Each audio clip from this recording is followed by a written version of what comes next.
from very the intriguing. amazing That's a Avenue J barn burner. library downstairs. That's a barn burner. There Because I are don't a think few Alex errors is in here, like for example, it says it was dedicated to here's what I have to say Beatriz de about Luna. that. Should be. Here's what I have to say I'm sorry, Beatriz de Luna, the think wife Alex of gets Diego punched in the Mendes. face by Those Tom. are the Christian names If you ever of watch Alex Gracia spar with Mendes, boxers, he gets Dona Gracia. We'll read the dedication. his hands are down. It was written in Portuguese. There was a quarto that goes to the size of the volume.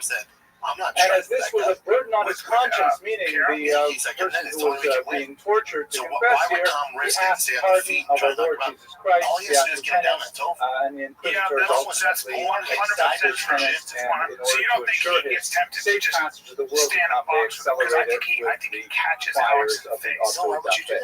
But clearly this is a reference to